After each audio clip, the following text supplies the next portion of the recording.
الشيطان الرجيم. بسم الله الرحمن الرحيم.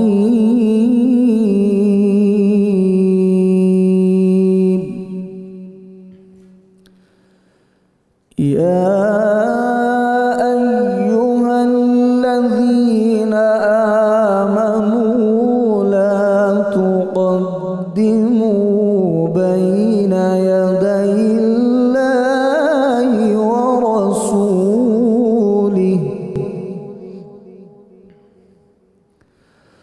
واتقوا الله إن الله سميع عليم.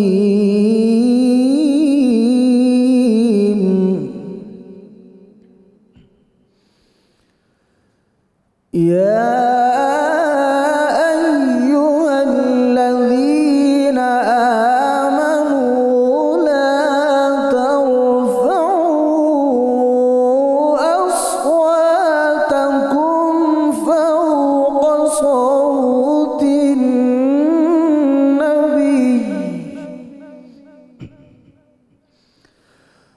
ولا تجهروا له بالقول كجهر بعضكم لبعض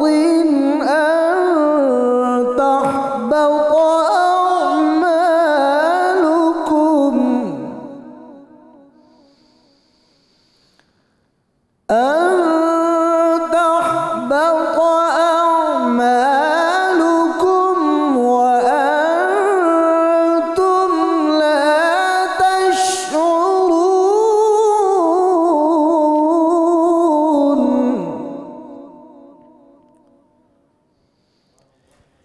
إن الذين يغضون أصواتهم عند رسول الله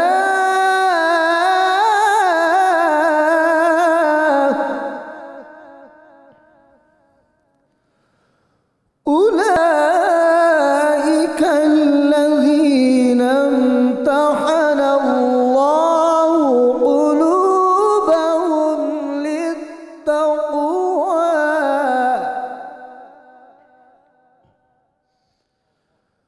أولئك الذين امتحن الله قلوبهم للتقوى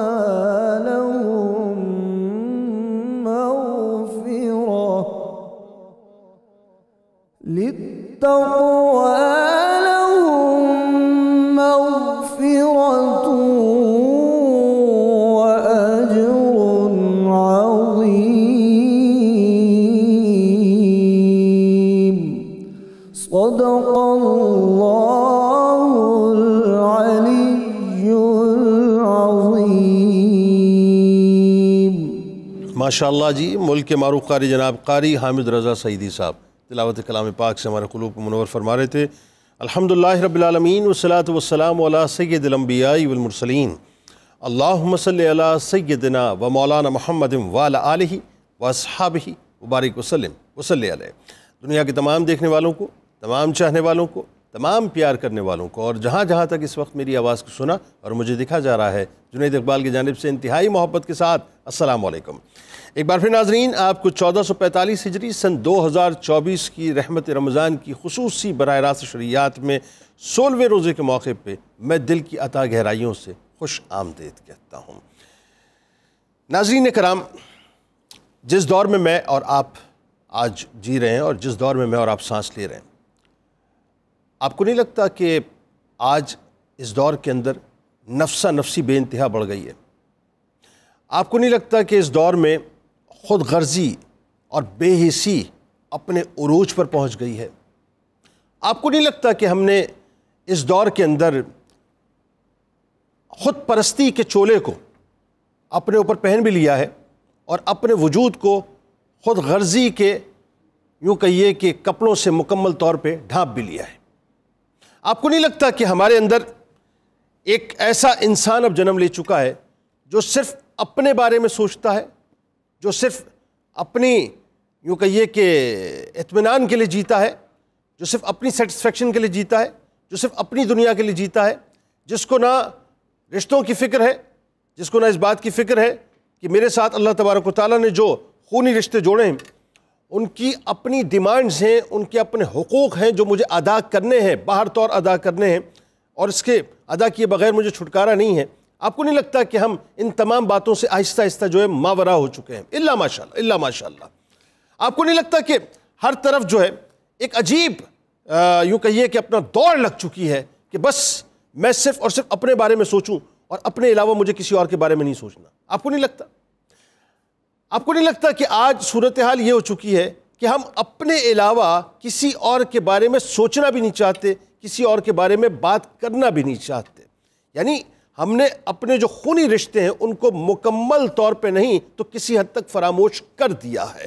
ہم صرف یہ سمجھتے ہیں کہ ہماری اپنی دنیا ہے، ہماری اپنی زندگی ہے، ہمارا اپنا جینا ہے، ہمارا اپنا مرنا ہے، جو کچھ ہے ہمارے اپنے لیے، ہم اپنے سے آگے کسی اور کو دیکھنا ہی نہیں چاہتے۔ آپ کو معلوم ہے دنیا میں سب سے پہلا قتل کس کا ہوا تھا؟ جانتے ہیں نا آپ؟ حابیل علیہ السلام کا۔ کس نے کیا تھا؟ قابیل نے کیا تھا۔ قابیل کون تھا؟ حابیل علیہ السلام کا بھائی تھا۔ اس کا مطلب یہ ہوا کہ دنیا کا پہلا قتل جو ہوا ہے وہ ایک بھائی کا ہوا ہے، ایک بھائی نے ایک بھائی کا قتل کیا ہے۔ اور آپ کو معلوم ہے یوسف علیہ السلام کے قصے میں کیا ہوا تھا؟ وہ حسد ہی تھا نا، یعنی وہ بھی بغض تھا قابیل کا اور یہ بھی حسد تھا۔ کیا کیا تھا بھائیوں نے؟ اٹھا کر کنویں میں پھینک دیا تھا، اپنے طور سے تو مار ہی دیا تھا، معاذ اللہ ثم معاذ اللہ، مار ہی دیا تھا۔ تو وہ جو اٹیمپٹ ہوا وہ بھی بھائیوں نے کیا تھا۔ تو یہ جو رشتہ ہے صاحب، اس کی اگر اہمیت کو اور اس کی حیت کو سمجھیں تو جہاں یوسف علیہ السلام کے بھائیوں نے ان کے ساتھ اس درجے انتہا کر دی تھی کہ اپنے تئیں تو انہوں نے جو ہے ان کو شہید ہی کر دیا تھا، مار ہی دیا تھا، لیکن جو بھائی ہونے کا تقاضا ہے، جو بھائی ہونے کی محبت ہے یا اس کی حلاوت ہے یا اس کی جو ڈیمانڈ ہے، وہ تقاضا کرتی ہے کہ پھر یوسف علیہ السلام جب مصر میں حکمرانی سمیٹتے ہیں اور آپ تخت حکمرانی پہ تشریف فرما ہوتے ہیں اور جس وقت آپ کے پاس طاقت بھی ہے، قوت بھی ہے، سب کچھ ہے، اس وقت آپ نے لا تثریب علیکم اليوم کہہ کے تمام بھائیوں کو معاف کر دیا۔ تو ایک انداز وہ تھا کہ جس میں بھائیوں نے کسی بھی جو ہے وہ گنجائش کے بغیر آپ کو قتل کرنے، آپ کو شہید کرنے کے لیے سب کچھ کر دیا، اور ایک انداز وہ تھا کہ جہاں طاقت، قوت اور سب کچھ آپ کے پاس موجود تھا اور آپ نے سب کچھ ہونے کے باوجود بھی اپنے بھائیوں کو معاف کر دیا۔ آج بدقسمتی اس معاشرے کی ہو چکی ہے کہ ہم یہ جانتے ہی نہیں کہ ہمارا بھائی جو ہے وہ زندہ ہے یا مر چکا ہے۔ مطلب مرنا صرف یہ نہیں ہوتا کہ اس کا جنازہ اٹھ جائے، بات سمجھ رہے ہیں آپ میری؟ مرنا صرف یہ نہیں ہوتا کہ مولوی صاحب اعلان کر دیں کہ فلاں شخص کا جنازہ آیا ہے اور آ کر اس کا جنازہ پڑھ لو۔ مرنا صرف یہ نہیں ہوتا کہ خبر آ جائے کہ اسے دفنانے کے لیے لے کے جا رہے ہیں۔ انسان اندر سے بھی مر جایا کرتا ہے، انسان اندر سے بھی مر جایا کرتا ہے۔ یہ جو رشتے کی دوری ہوا کرتی ہے نا، کہ جب آپ اپنے رشتوں کو نگلیکٹ کر دیتے ہیں، شاید میری بات آپ تک پہنچ رہی ہو، اس بات کو وہ محسوس کر سکتا ہے جو رشتے بنانا چاہتا ہے لیکن رشتے بنا نہیں پا رہا، جو رشتے کی اہمیت کو سمجھتا ہے کہ رشتے کی اہمیت کیا ہے، لیکن اس کے باوجود بھی سامنے والا رشتوں کی اہمیت کو سمجھنے کو تیار نہیں ہوتا، وہ اندر ہی اندر کسمسا رہا ہوتا ہے۔ اس بات کو بہت اچھی طرح سے محسوس کر پائے گا۔ تو ایک مرنا وہ بھی ہوتا ہے کہ جب آپ اپنے رشتوں کو اگنور کر دیا کرتے ہیں، ایک مرنا وہ بھی ہوتا ہے کہ جب آپ کو معلوم ہونے کے باوجود بھی آپ معلوم نہیں کرنا چاہتے اور توجہ نہیں دینا چاہتے کہ آپ کا بھائی جو ہے وہ زندہ ہے یا مردہ ہے، اس کی اپنی پریشانیاں کتنی ہیں، وہ کس تکلیف کے اندر مبتلا ہے، اس کے صبح و شام کیسے گزر رہے ہیں، کیا اس کے پاس کھانے کو 2 وقت کی روٹی موجود ہے کہ نہیں ہے، کیا اس کے پاس اس کے بچوں کی جو اسکول کی فیس ہے وہ دینے کو ہے نہیں ہے، یا اس کے بچے خدا نہ خواستہ اس کا ہاتھ بٹانے کے لیے جو ہے اپنے بچپن کو قربان کر کے، یعنی اپنے بچپن کو جوانی میں تبدیل کر کے اپنے معصوم سے ننھے ہاتھوں کے ساتھ جو ہے کہیں مزدوری کر رہے ہیں اور اس کا گھر چلا رہے ہیں۔ رشتوں کا مرنا یہ بھی ہوتا ہے، رشتوں کا مرنا یہ بھی ہوتا ہے کہ آپ کو یہ نہ معلوم ہو کہ آپ کے بھائی کے جسم کے اندر کتنی بیماریاں پل رہی ہیں، اور آپ کو اللہ تعالیٰ نے سب کچھ دیا ہے، مال دیا ہے، دولت دی ہے، عزت دی، شہرت دی، سب کچھ دیا ہے۔ آپ 2.5 فٹ اونچی گاڑی سے اترتے ہیں لیکن آپ کا بھائی جو ہے وہ اپنے جسم کے اندر بیماریوں کو پال کے گھوم رہا ہے، اس کے پاس علاج کرانے کے پیسے موجود نہیں ہیں۔ رشتوں کا مرنا یہ بھی ہوتا ہے، رشتوں کا مرنا یہ بھی ہوتا ہے کہ آپ کے بھائی کی بیٹی گھر میں بیٹھی ہوئی ہے، اس کے سر کے اندر چاندی اتر رہی ہے، آپ کو اللہ تعالیٰ نے سب کچھ دیا لیکن اس کے باوجود جو ہے آپ اس کی بیٹی کے رشتے کے لیے تھوڑا سا جہیز بھی ارینج کر کے نہیں دے سکتے، اس کی امداد نہیں کر سکتے۔ امداد تو کیا، یہ ورڈ ہی صحیح نہیں ہے بھائی کے درمیان، خونی رشتہ ہے صاحب، خونی رشتہ ہے، امداد کا کیا ورڈ ہے؟ تو آپ اس کے لیے کچھ کر نہیں سکتے. اس کی بیٹی بیچاری جو ہے اس کے سر میں چاندی اتر چکی ہے اور گھر میں بیٹھے بیٹھے اس کی عمر گزر چکی ہے. رشتوں کا مرنا یہ بھی ہوتا ہے. رشتوں کا مرنا یہ بھی ہوتا ہے کہ آپ کو معلوم ہی نہ ہو کہ آپ کا بھائی جو ہے وہ کب روتا ہے کب مسکراتا ہے. اس کے دکھ سکھ کا آپ کو پتہ ہی نہ ہو. اس کی کٹھیا میں جا کے اس کی جھوپڑی میں جا کے اس کے گھر میں جا کے آپ نے کبھی جھانکا ہی نہ ہو. رشتوں کا مرنا یہ بھی ہوتا ہے. اور رشتوں کا مرنا یہ بھی ہوتا ہے کہ باپ کے مرنے کے بعد آپ اپنے بھائی کی جائیداد کے اوپر قبضہ کر لیں اور قبضہ کرنے کے بعد آپ ساری اس کی جائیداد کو ہتھیا لیں اور اس کو لا کر سڑک کے اوپر کھڑا کر دیں. رشتوں کا مرنا یہ بھی ہوتا ہے. رشتوں کا مرنا یہ بھی ہوتا ہے کہ آپ اس حد تک بے حس ہو جائیں, اس حد تک خود غرض ہو جائیں اور اس حد تک آپ کے اندر صفاکی آ جائے کہ آپ اس بات کو بھلا دیں کہ ہم ایک ہی ماں کے پیدا کیے ہوئے ہیں, ایک ہی کوکھ سے آئے, ایک ہی بطن سے آئے, ایک ہی جسم سے آئے, ایک ہی ماں کی چھاتی سے ہم نے منہ لگا کر دودھ پیا ہے. بھول جائیں اس بات کو تو سمجھ لیجئے کہ رشتے جو ہیں مکمل طور پہ پھر ختم ہو گئے, فوت ہو گئے. جنازہ اڑ گیا اس رشتے کا, اڑ گیا جنازہ اس رشتے کا. کہ جب آپ اس بات کو فراموش کر دیں کہ میں نے ایک ہی ماں کے لمس کو پایا ہے, میرے بھائی نے بھی ایک ہی ماں کے لمس کو پایا ہے, ایک ہی باپ کے سائے کو پایا ہے, ایک ہی گھر کے اندر ایک ہی چھت کے اندر ہم رہے, ایک ہی ساتھ کھیلے ہیں, ایک ہی ساتھ ہم نے غم خوشیاں دیکھی ہیں, ایک دوسرے کو مارا ہے, ایک دوسرے کو پیٹا ہے, ایک دوسرے کے اوپر مٹیاں ڈالی ہیں, ایک دوسرے کے لیے کھلکھلائے, ایک دوسرے کے اوپر پانی ڈالا ہے, اور ایک ہی ساتھ ہم آہستہ آہستہ بڑے ہوئے ہیں. جب یہ سوچ فراموش ہو جائے, جب اس بات کو ہم فراموش کر دیں اور ڈسکارڈ کر دیں اپنے ذہن سے, تو سمجھ لیجئے رشتوں کا جنازہ اس دن اڑ گیا رشتوں کا جنازہ. پھر کچھ نہیں رہ گیا آپ کے پاس. آپ بھول جائیں اگر کہ ہم ایک ہی ماں باپ کی اولاد ہیں, ہم ایک ہی برتن میں کھاتے تھے, کبھی ایک نوالا وہ چھین مجھ سے لیتا تھا, کبھی میں اس سے نوالا چھین لیتا تھا, وہ مجھ سے کھیلتا تھا میں اس سے کھیلتا تھا, وہ میرے کھلونے لیتا تھا میں روتا تھا, میں اس کے کھلونے لیتا تھا وہ روتا تھا. جب یہ تصور ختم ہو جائے نا تو ذہن میں رکھیے گا رشتوں کا جنازہ اٹھ جاتا ہے, پھر اٹھ جاتا ہے. جب آپ کے ذہن سے وہ بات ساری ڈسکارڈ ہو جائے, وہ دید ختم ہو جائے, جب آپ کے بھائی کا تصور آپ کے ذہن میں آئے, اس کا خیال ذہن میں آئے, اس کا نام ذہن میں آئے اور آپ کی آنکھیں نہ تیریں, تو سمجھ لیں رشتوں کا جنازہ اٹھ چکا ہے. اس دن اٹھ چکا ہے. وہ جیتا ہے مرتا ہے, آپ کو خبر ہی نہیں ہے, تو سمجھ لیجیے رشتوں کا جنازہ اٹھ گیا. رشتوں کا جنازہ اس وقت اٹھتا ہے. بھائیوں کے حقوق ہوا کرتے ہیں. اپنے بھائیوں کی خبر گیری کیجیے. اگر اللہ تعالیٰ نے آپ کو کچھ دیا, نہیں بھی دیا تو بھی رشتوں کو نبھائیے. نسبی رشتے ایک کوکھ سے آئے, ایک ماں اور ایک باپ ہے. کل بروز محشر اللہ تعالیٰ پوچھ لے گا, اور جب پوچھے گا تو جواب دینے کو ہمارے پاس کوئی لفظ نہیں ہوگا.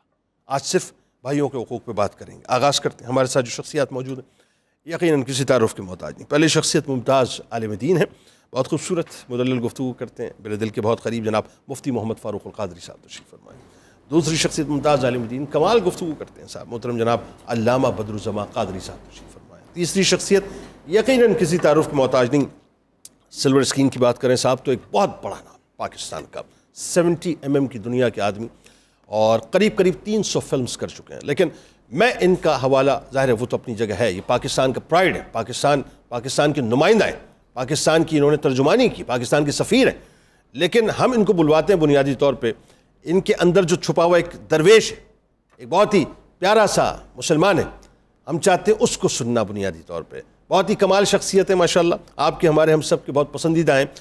دنیا انہیں غلام محی الدین کے نام سے جانتی ہے, ہم ان کو گلو بھائی کے نام سے جانتے ہیں. گلو بھائی بہت شکریہ آپ تشریف لائے, اور ان کے ساتھ ساتھ تشریف فرمائے. ہمارے آپ کے ہم سب کے بہت پسندیدہ ہیں, نہ صرف پاکستان, پوری دنیا میں آپ کو سنا جاتا ہے, پسند کیا جاتا ہے. میرے بھائیوں کی طرح جناب الحاج شہباز قمر فریدی صاحب اپنے ساتھیوں کے ساتھ, اور آخر میں کچن کے سیگمنٹس میں روز آپ کو بڑے مزے کے کھانے بنا کے جو ہے وہ اپنا کیا کہیے اپنا چڑھاتی ہیں.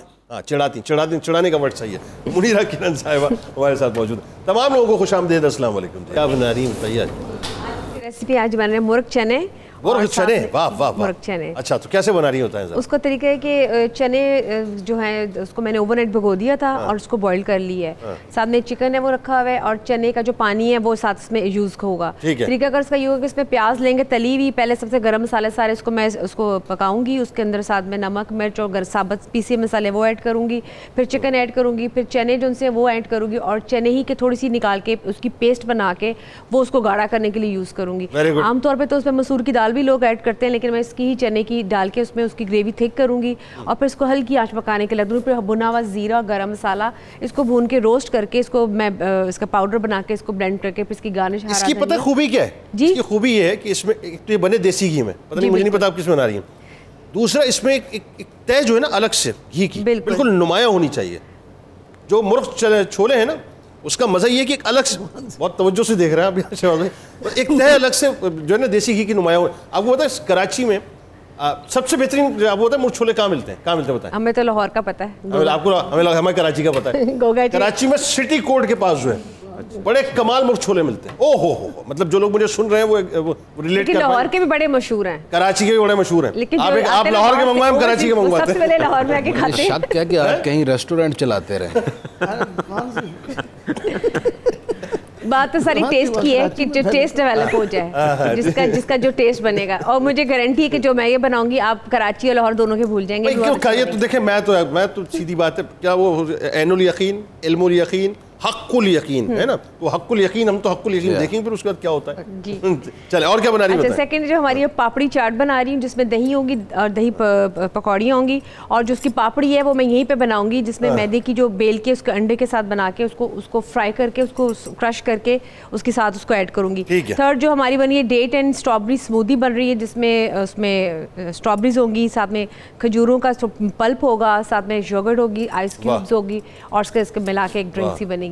تو یہ آج کا تھوڑا سا مینیو ہے اور میرا خیال ہے کہ یہ بڑا رچ مینیو ہے جس میں مرغ چنے بھی ہیں. زیادہ ہی رچ ہو گیا یہ, جی زیادہ ہی رچ ہو گیا, تھوڑا سا غریب کریں. نہیں مطلب ڈفرینٹ ویریشنز کے ساتھ ہے کہ آپ اس کو ڈفرینٹ طریقوں سے چکن کو, میٹ کو, آپ دال, سبزی سب میں اس کو بنا کے رمضان میں بنائیں. اچھا جاری رکھیں, شروع کریں. سر آغاز کرتے ہیں گفتگو کا. صاحب آج کا موضوع اس اعتبار سے میرا خیال ہے بڑا ٹچی اور ایموشنل ہوگا کہ اگر صحیح معنوں میں تو یہ سمجھتا ہوں کہ اگر ایک بھائی دوسرے بھائی کو سنبھال لے تو میرا خیال ہے بہت سے مسائل تو ویسے معاشرے کے حل ہو جائیں. آغاز کیجئے, قرآن کیا کہتا ہے اس رشتے کے بارے میں, ذرا لوگوں کو ابتدا میں یہ سمجھائیے. بسم اللہ الرحمن الرحیم.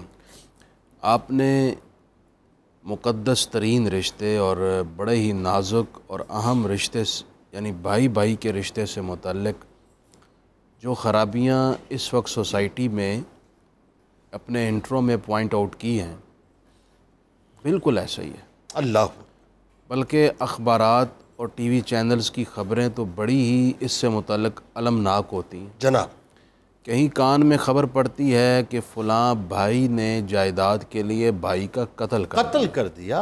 ہائے ہائے ہائے. اور مقدمات جو عدالتوں میں ہیں وہ تو تعداد میں گننے میں نہیں آتے کہ کتنے بھائی نے بھائیوں پر مقدمات کر رکھے ہیں. اوئے ہوئے ہوئے.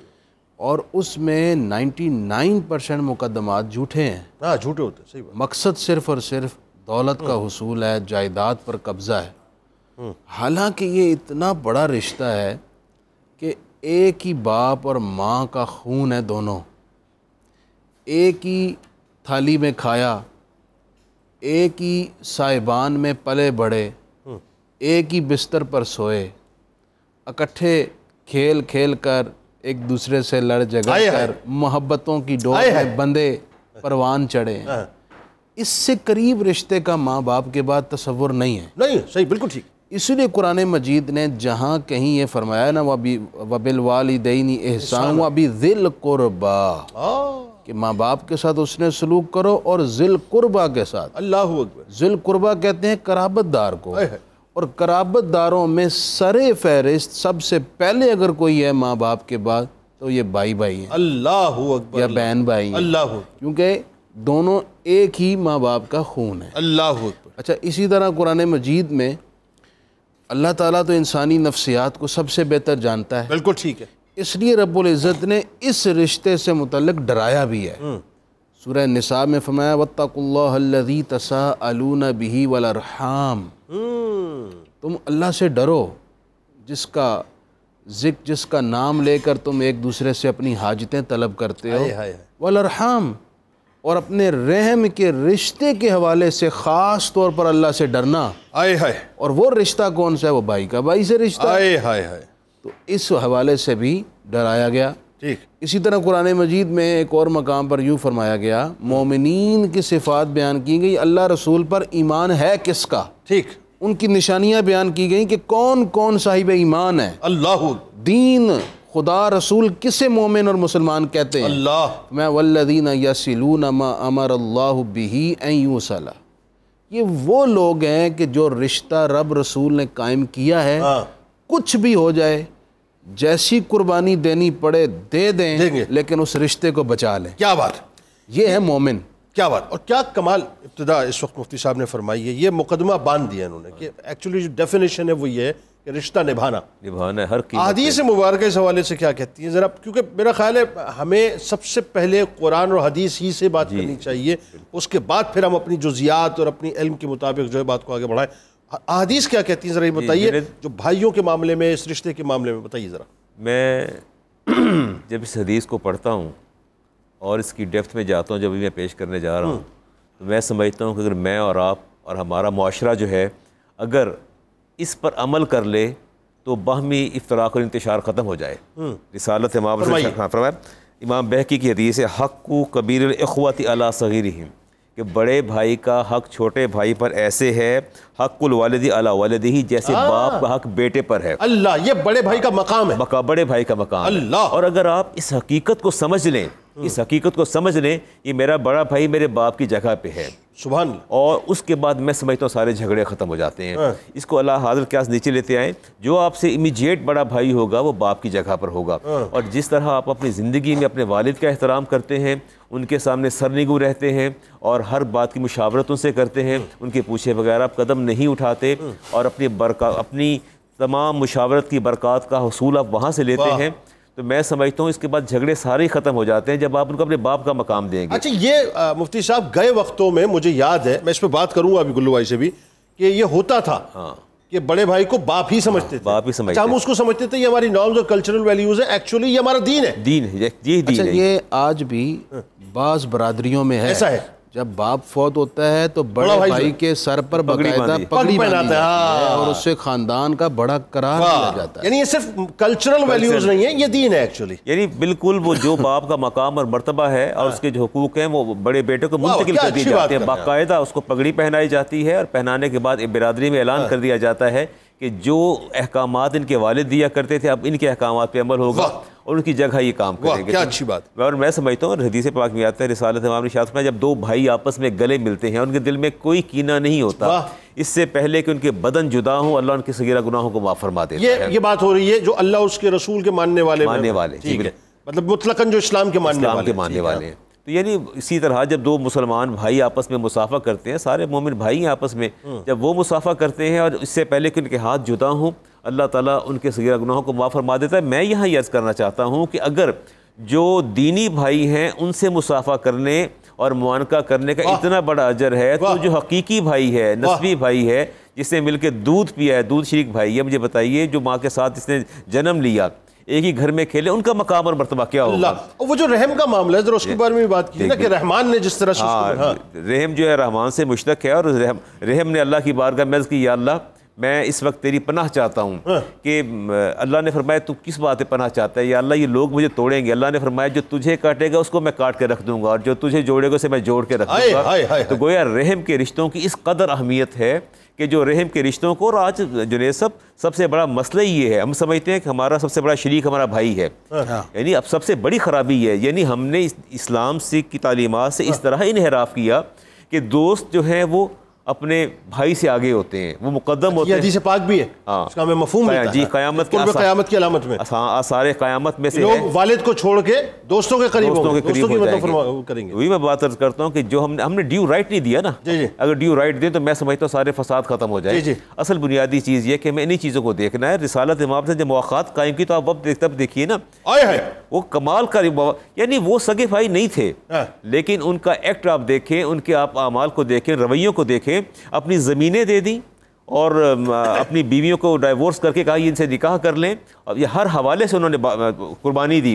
اور رسالت امام نے فرمایا نہیں, یہ آپ کے ساتھ آپ کی کھیتی باڑی میں شریک ہوں گے, اور جو آپ کا پھل آئے گا اس میں حصے دار ہوں گے, زمینوں کے مالک آپ ہی رہیں گے. مطلب یہ کہ اپنے آپ کو نشاور کر دیا, اور یہ دینی جذبہ تھا. یہ دینی جذبہ تھا. اور یہاں ایک بات بڑی اہم, مہاجرین اشکبار ہوئے, یا رسول اللہ انصار تو ہر میدان میں بازی لے گئے, اور یہ ہم پر اتنے احسانات کر رہے ہیں, اجر و ثواب میں آگے بڑھ جائیں گے. تو آپ نے فرمایا اس کا آسان طریقہ ہے کہ تم اپنے بھائیوں کے لیے اظہار شکر مندی کرو, اعتراف شکر مندی کرو, ممنون احسان ہو جاؤ, اللہ تمہیں بھی اجر و ثواب دے گا.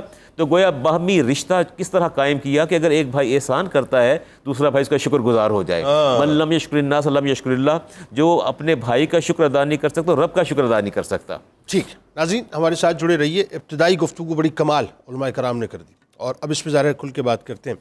اب جو بات ابھی مفتی صاحب فرما رہے تھے, مطلب لیٹس امیجن کہ جی آپ کے سامنے ایک تصویر آتی ہے صاحب, اس تصویر کے اندر آپ کو نظر آتا ہے کہ انتہائی ایک بھیانک تصویر ہے جس میں ایک بھائی جو ہے وہ چند ٹکوں کے لیے اپنے بھائی کو قتل کر دیتا ہے. ڈو یو تھنک کہ مطلب ایسا ہو سکتا ہے؟ آج ایسا ہو رہا ہے اس معاشرے کے اندر, بالکل ایسا ہو رہا ہے. اور یہ معاشرہ اس نہج پہ جا چکا ہے کہ ہم چند ٹکوں کے لیے اپنے بھائی کو قتل تک کر دیا کرتے ہیں. آج اس پہ بات کریں گے کہ اللہ تبارک و تعالیٰ کی بارگاہ میں پکڑ کتنی سخت ہے. لوٹ کے گلو بھائی سے بھی اس بار بات کرتے ہیں. آتے ہیں.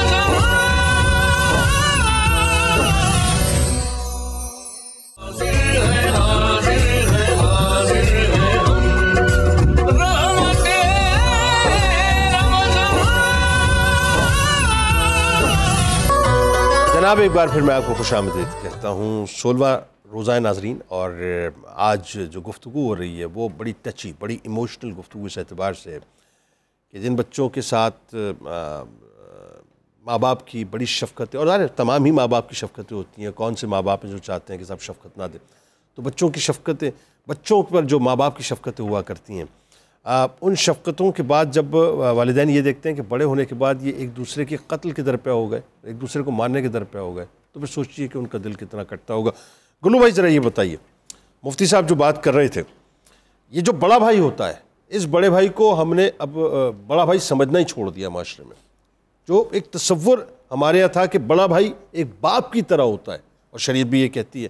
آپ نے بڑے نشیب و فراز معاشرے کے دیکھے, ذرا اس پہ بات کیجئے صاحب, یہ ہوا کیا, یہ بھائیوں میں دوریاں کیوں پیدا ہو گئیں؟ مفتی صاحب نے بڑی اچھی بات کی ہے.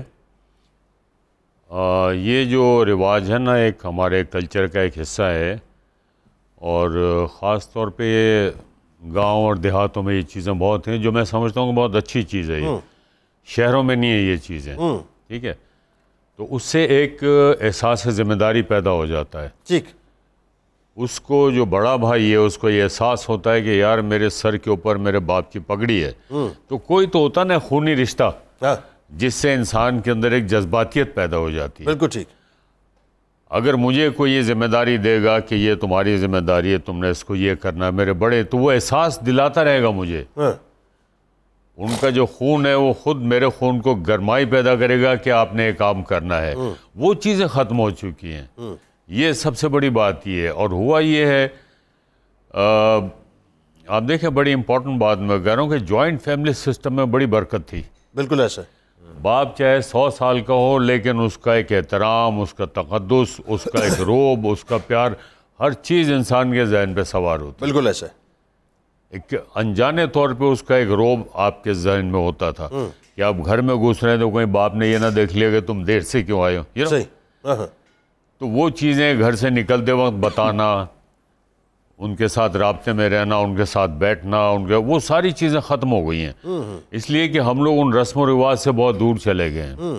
اور اس کی سب سے بڑی وجہ یہ ہے کہ ہم لوگ پچھلے 10-15 سال سے معاشی بحران میں اتنی بری طریقے سے جکڑے گئے ہیں کہ ہم لوگوں کے ذہن اس طرف جاتے ہی نہیں ہیں. ہم پہلے دیکھیں, میں آپ کو بتاؤں, میرے اپنے بچپن کی بات ہے, میرے فادر اللہ غنی کی رحمت کرے جب جاب کرتے تھے تو 5 بجے آفس ختم ہوتا تھا تو وہ 5:45-6 بجے گھر پہ ہوتے تھے. ٹھیک. آج کا جو شخص گھر سے نکلتا ہے اپنے روزگار پہ, اور رات 11-12 بجے سے پہلے گھر نہیں آ سکتا. بالکل ایسا ہے. ٹھیک ہے.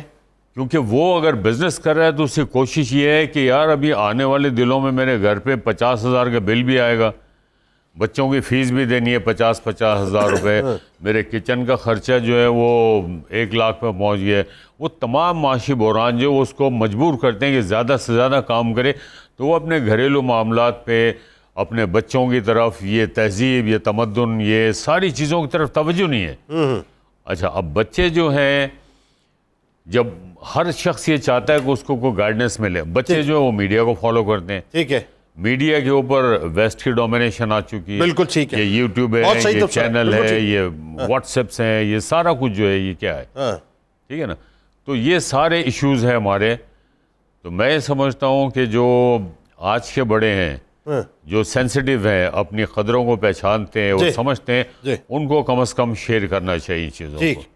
لیکن مطلب آپ کے خیال میں یہ نہیں ہوا کہ خود غرضی اور بے حسی بھی بہت بڑھ چکی ہے ہمارے؟ بے انتہا، بے انتہا. آپ پتہ نہیں ہوتا کہ آپ کے پڑوس میں کون ہے، آپ کے گھر کے سامنے والا کون ہے، کہ کچھ ہر بندہ اپنے دھن میں لگا ہوا ہے. نہیں، وہ تو پھر تھرڈ فورتھ لیئر آ گئی نا. میں تو فرسٹ لیئر کی بات کر رہا ہوں نا. فرسٹ لیئر میں مثال کے طور پہ آپ کے ماں باپ ہیں، ٹھیک ہے جی. سیکنڈ لیئر میں آپ کے پاس آپ کے بہن بھائی ہیں. اس وقت ہم بھائیوں کی چونکہ بات کر رہے ہیں، اسپیسیفک اسی موضوع پہ بات کر رہے ہیں. تو آپ کو پتہ ہی نہیں ہوتا. آپ مطلب خود اپنی ذات کے اندر اتنے بدمست ہو چکے ہیں، یا یوں کہیے کہ آپ کی اپنی فیملی، آپ کی اپنی ذات، آپ کی اپنی ترقی، اپنی تو وہ مجھے لگتا ہے کہ نیگلیجنس اس اعتبار سے ہے کہ ہم اپنی غرض کے بندے ہو گئے. چاہیے مطلب یہ ٹھیک ہے؟ بالکل ٹھیک ہے. اچھا ذرا بتائیے مفتی صاحب کہ ایک تو یہ کہتے ہیں کہ معاشی بحران وہ بھی ایک وجہ بنا، جس کی وجہ سے اخراجات چونکہ مطلب بہت بڑھ گئے، اور ہمارے یہاں یہ ہر آدمی جو ہے وہ اپنے اخراجات کو پورا کرنے کی دوڑ میں لگا ہوا ہے. لیکن میرا خیال ہے اس سے پہلے کا ایک سٹیپ ہے کہ ہم اگین وہی بات ہے کہ جب رشتے تو وہ اس بات کے تقاضا کرتے ہیں کہ آپ کے کتنے ہی بحران میں آپ مبتلا ہو جائیں. اگین وہی بات ہے کہ دکھ اور سکھ سب سانجھے ہو جایا کرتے ہیں. تو آنسو تو آپس میں تقسیم کرتے ہیں نا، پھر ہم تو بانٹتے ہیں بلکہ پوچھتے ہیں. اچھا آپ کی اس بات سے ریلیٹڈ مجھے میاں محمد بخش صاحب رحمۃ اللہ علیہ کا شعر یاد آ گیا، اور آج میں شہباز بھائی سے یہ فرمائش بھی کروں گا، یہ کلام پڑھنا ہے آپ نے. واہ. انہوں نے کہا تھا کہ بھائی ولی کوئی خبر ہوتی ہے بھائی. الحمدللہ. بھائی بائیاں دے درد بنڈاندے. سمجھ رہے ہیں؟ بھائی بائیاں دے درد بنڈاندے، یعنی بھائی بھائی کا درد بانٹتا ہے. ہاں ٹھیک ہے. میں بھائی بائیاں دے درد بنڈاندے، بھائی بائیاں دیاں باواں. مطلب باہیں ہوتی ہیں، بھائی یعنی سپورٹ ہوتی ہے. ٹھیک ہے. باپ سراں دے تاج محمد، باپ سراں دے تاج محمد. باپ جو ہے وہ سر کا تاج ہوتا ہے محمد ہے. ماما ٹھنڈیاں چھاواں، ماں جو ہے وہ ٹھنڈی چھاؤں ہوتا ہوا کرتی ہے. اس آپ شعر میں غور کریں تو میاں محمد بخش صاحب رحمۃ اللہ علیہ نے بھائی کے ساتھ جو بھائی کا ریلیشن ہے، اس کی نزاکت، اس کی محبت اور اس قریبی رشتے کی کچھ ریکوائرمنٹس کا ذکر کیا ہے. نمبر 1 ہے اپنائیت، بے مثال محبت ہو. واہ. بھائی اس طرح محبت رکھیں کہ ہر دکھ درد میں بھائی اپنے بھائی کے ساتھ کھڑا ہو. اللہ اکبر. نمبر 2، کیسا بھی مشکل وقت آئے بھائی اپنے بھائی کی سپورٹ کرے. بالکل ٹھیک. جو آپ اپنے انٹرو میں کہہ رہے تھے نا کہ ایک بھائی اپنی لیوش لائف میں مست ہے اور دوسرا بھائی مقروض ہے، بچی کی شادیوں کے پریشان ہے، کرائے کے گھر میں رول رہا ہے، کھانے کے لالے پڑے ہوئے ہیں، اور بھائی کو بھائی کے حالات کا علم بھی نہیں ہے. اور اگر علم ہے اور چشم پوشی کر کے بیٹھا ہے، یہ زیادہ بھیانک صورت ہے. بالکل ٹھیک ہے. تو اس رشتے میں اگر یہ چیزیں نکل گئی ہیں تو پھر اس کا مطلب یہ ہوا کہ یہ ایسا شخص ہے جو خود غرض ہو گیا ہے. تو اس کا مطلب تو پھر یہ ہوا نا کہ اگر جو گلو بھائی بات کر رہے ہیں، ٹھیک ہے، وہ بات کسی حد تک صحیح درست کہی جا سکتی ہے، معاشی بحران، لیکن اس سے بڑھ کے ایک بات آ گئی، وہ تو نفسا نفسی پھر آ گئی نا، پھر تو خود غرضی آ گئی. میں وہی کہہ رہا ہوں، یہ خود غرضی آ گئی ہے. یہ وہن کی بیماری اس رشتے میں بھی گھس آئی ہے. اچھا. اور بندہ دولت کا ایسا حریص بن گیا ہے کہ اس دولت میں وہ ہر رشتے کو پامال کر کے اور اپنی بوٹ کے نیچے روند کے آگے بڑھنا چاہتا ہے. اور یہ اسلام کا مزاج نہیں ہے، یہ رسول اللہ صلی اللہ علیہ وسلم کے دین کا مزاج نہیں ہے. اب میں قرآن سے نا اس رشتے کے حوالے سے چند ایک باتیں کہنا چاہتا ہوں. مثلا دیکھیں سورہ یوسف میں ہے جس کا ذکر آپ نے کیا. جی. ایک طرف بھائیوں کا سلوک یہ تھا کہ انہوں نے اپنے بھائی کو کنویں میں پھینکا، بچ گئے. اچھا، تاجروں کے ہاتھوں بیچ ڈالا. کیا منفی سلوک تھا جو انہوں نے حضرت یوسف سے نہیں کیا. اب حضرت یوسف علیہ السلام تخت مصر پر براجمان، اللہ اکبر، طاقت اور قدرت ہاتھ میں، سب کچھ، اشارہ ابرو پر جو چاہیں کر ڈالیں. وہ سارے بھائی پیش ہو گئے، انہوں نے پہچانا نہیں یہ ہمارے بھائی یوسف ہیں. حضرت یوسف علیہ السلام نے ایز اے بھائی کتنے بڑے ظرف کا مظاہرہ کیا، خدا کی قسم اس کی مثال روئے زمین پر نہیں ملتی۔ اور آج موسٹ امپورٹنٹ ہے کہ ہم اس چیز کو دیکھیں جو حضرت یوسف علیہ السلام کا کریکٹر تھا۔ نبی ٹرینڈ سیٹر ہوتا ہے، کیا ٹرینڈ سیٹ کیا؟ بھائی سامنے کھڑے ہیں، اب پتہ چل گیا، بات کھل گئی۔ حضرت یوسف علیہ السلام نے گزشتہ زندگی کی کوئی بات بھی یاد نہیں کروائی، ذکر تک نہ کیا۔ اس سے ایک مسئلہ یہ بھی معلوم ہوا کہ اگر آپ نے صلح کرنی ہے نا، اگر آپ پٹاری سے پچھلی کہانیاں کھول کے بیٹھ جائیں گے پھر صلح نہیں ہوگی۔ آپ نے شاید یہ فرمایا تھا کہ آج جو ہے وہ شکایت کا دن ہے، لیکن میں کوئی شکایت نہیں کروں گا۔ اچھا، آپ نے بات ان کو یہ بھی یاد نہیں کروائی تم نے میرے ساتھ یہ کیا تھا، یہ کہا تھا، وہ کہا تھا، نہیں، صرف نظر کیا۔ پھر اپنے بھائیوں سے فرمایا لا تثریب علیکم الیوم، آج میں تم سے کچھ مواخذہ نہیں کروں گا، تمہارے اوپر کوئی ملامت نہیں کروں گا، بلکہ دعا دی یغفر اللہ لکم، میں دعا کرتا ہوں اللہ تمہیں معاف کرے۔ دیکھیں یہ جو بات آپ کر رہے ہیں، اس بات کو تھوڑا سا ہم آگے بڑھاتے ہیں۔ کیا کمال گفتگو مفتی صاحب نے فرمائی ہے۔ سر ایک بات مجھے سمجھ نہیں آتی، اور میں پتہ نہیں کیوں شاید سمجھنا بھی نہیں چاہتا اس بات کو، لیکن میں چاہتا ہوں لوگوں تک پہنچے ضرور یہ بات۔ آپ بھائی ہوتا ہے بس، کوئی شک نہیں اس میں، کوئی دوسری رائے نہیں ہے، آگے پیچھے کی دوسری تیسری کوئی بات مطلب میرے نزدیک ہے نہیں۔ بھائی اچھا ہوتا ہے، بھائی برا، بھائی ہوتا ہے بس، بھائی ہوتا ہے۔ اچھا اب سر مسئلہ یہ کہ جس ماں کے، میں جو ابتدا میں بات کر رہا تھا، کوکھ سے جنم لیا ہے، ایک ہی کوکھ سے نا، جس ماں کے سائے میں مطلب جو ہے وہ اپنا پل کے جوان ہوئے، جس ماں نے اپنے سینے کا دودھ منتقل کیا ہے، مطلب کھلائے، ایک دوسرے کو مارا پیٹا ہے، مطلب اب اس بات کو بڑھاتے چلے جائیے، خوشیاں غم سب کچھ مطلب جو سانجھی تھی۔ ایسا کیا ہو جاتا ہے کہ وہی خون جو ہے وہ بالکل ایک دوسرے کے دشمن ہو جاتے ہیں، ایک دوسرے سے نفرت کرنے لگتے ہیں؟ یہ نفرتیں، دشمنیاں کیوں پیدا ہو جاتی ہیں؟ مفادات کی جنگ، جنیسا مفادات کی جنگ ہے، اور ان کے جو انٹرسٹ ہیں وہ بدل جاتے ہیں۔ یہ تو ایک پہلو ہے نا مفادات کی جنگ، مثال کے طور پہ جائیداد کی بات ہے، مال کی بات ہے، اور بتائیے ذرا اس کے بارے میں۔ اچھا میں نے تو یہاں یہ بھی دیکھا، اگر ایک بھائی کو اللہ عزت عطا فرماتا ہے، دوسرا بھائی جو ہے اس کے دل میں اس کے لیے کینہ آ جاتا ہے، وہ جیلسی آ جاتی ہے، حسد پیدا ہو جاتا ہے، دوسرے کی حیثیت کو تسلیم ہی نہیں کرتے، اور وہیں سے وہ چیزیں پنپتی رہتی ہیں اور آگے بڑھتی جاتی ہیں، اور پھر یہ آگے بڑھتے بڑھتے نقصان دیتی ہیں۔ رسالت امام علیہ السلام نے ارشاد فرمایا کہ مجھے بڑا عجیب محسوس ہوتا ہے کہ دو بھائی جب ایک دوسرے سے کلام نہیں کرتے، اگر کہیں آمنا سامنا ہو جائے، یورد ھذا فیورد ھذا، ایک منہ ادھر کر کے نکل جاتا ہے، ایک ادھر کر کے نکل جاتا ہے۔ فرمایا ان دونوں بھائیوں میں پہلے جنت میں وہ جائے گا جو پہلے سلام کرے گا، پہلے قریب آئے گا۔ اور یہ اسلامی بھائیوں کی بات، اسلامی بھائیوں کی بات ہو رہی ہے۔ میں یہاں یہ ایکسٹریکٹ کرتا ہوں، کشید کرتا ہوں کہ اسلامی بھائیوں کے لیے اگر یہ شریعت نے دائرہ کار متعین کر دیا تو جو آپ کے نسبی بھائی ہیں ان کا آپ دیکھیں، ان کا مقام اور مرتبہ کیا ہوگا، ان کا مقام اور مرتبہ دیکھیے۔ اور یہ اس کی پرواہ نہیں کرتے۔ حدیث پاک میں آتا ہے کہ جنت کی خوشبو 500 مائل سے آنا شروع ہو جائے گی، اور فرمایا جو رشتوں کو منقطع 500 سال کی مسافت سے، 500 سال کی مسافت سے آنی شروع ہو جائے گی، اور آپ نے فرمایا جو رشتوں کا انقطاع کرتے ہیں، ان کو منقطع کرتے ہیں، وہ جنت کی خوشبو کو بھی نہیں پا سکیں گے۔ اللہ تبارک و تعالیٰ سے وہ سینس ہی چھین لے گا کہ وہ جو بھائیوں کے ساتھ، اپنے رشتہ داروں کے ساتھ انقطاع کرتے ہیں، رشتے منقطع کرتے ہیں، توڑتے ہیں، ان کا یہ انجام ہوگا۔ ہم نے کبھی سوچا ہی نہیں ہے، اور ہمارا انوائرمنٹ جو ہے ہمیں کھینچ کے صرف لے کے جا رہا ہے کہ ہمیں کوئی پرواہ نہیں ہوتی کہ ہمارا بھائی کس حالت میں ہے، کس حالت میں نہیں ہے۔ رہی صحیح کثر جب شادیاں ہوتی ہیں، اولاد ہوتی ہے، تو پھر مفادات اور بدل جاتے ہیں، پھر تو وہ پھونکنے والی آ جاتی ہے نا، وہ کہتی ہے دیکھو وہ جولری کیسی پہن رہی ہے، وہ دیکھو وہ اس کے لیے کیا لے کر آیا، وہ دیکھو اس نے کیسی ترقی کر لی، اور تم لگے ہوئے اپنے بوڑھے ماں باپ کی خدمت کرنے میں، ان کے اوپر پیسہ خرچ کر رہے ہو۔ ایون دیٹ بچوں کے اندر کمپٹیشن شروع ہو جاتا ہے، مسابقت شروع ہو جاتی ہے، اس کا بچہ فلاں اسکول میں، اس کا بچہ ایسا ہے، اپنے پھر شوہر کو تنگ کرتے ہیں، پھر اس کا نتیجہ یہ نکلتا ہے کہ وہ بھائی آہستہ آہستہ دور ہونا شروع ہو جاتے ہیں، اور فاصلے بڑھ جاتے ہیں، قربتیں کم ہو جاتی ہیں، یہ اس کا نقصان ہوتا ہے۔ اچھا اس میں شاید مطلب میں ایک رائے ہے، آپ کو نہیں لگتا کہ والدین جو ہے وہ ہمارے یہاں ویسے ہی، اب تو مسئلہ یہ ہو گیا ہے، میں تو عموماً یہ کہتا ہوں کہ صاحب ہر رشتے کی پہلے اس کے بارے میں قرآن حدیث کی روشنی میں لوگوں کو بتائیں کہ اس کی حیت کیا ہے۔ ہم ماں باپ کے بارے میں نہیں بتلا رہے، ماں باپ کا تقدس کیا، احترام کیا ہے، اولادوں کے بارے میں، یہ جو بھائیوں کا رشتہ ہے، بہنوں کا رشتہ ہے، آپ نہیں سمجھتے کہ اس کے بارے میں بھی ماں باپ کو ایک تربیت کرنی چاہیے، ہے نا؟ لیکن میں دیکھا کہ اس کی شرعی حیثیت کیا ہے بنیادی؟ میں عرض کرتا ہوں ایکسیپشن از آلویز دیئر، لیکن موسٹلی جو چیز میں نے دیکھی ہے کہ ماں باپ بھی باعث ہو جاتے ہیں. اگر ماں باپ باعث نہ ہو, وہ پارشل نہ ہو, تو یہ ایسی صورتحال پیدا نہیں ہوتی. والدین بھی اپنا وزن کسی بیٹے کے پلڑے میں ڈال دیتے ہیں, نتیجہ یہ نکلتا ہے کہ وہ اس سے بعد اور دوریاں بڑھنا شروع ہو جاتی ہیں. والدین کو یہاں ایک منصف کا کردار ادا کرنا چاہیے اور ان کے فاصلے مٹا کے آپس میں قریب کرنا چاہیے.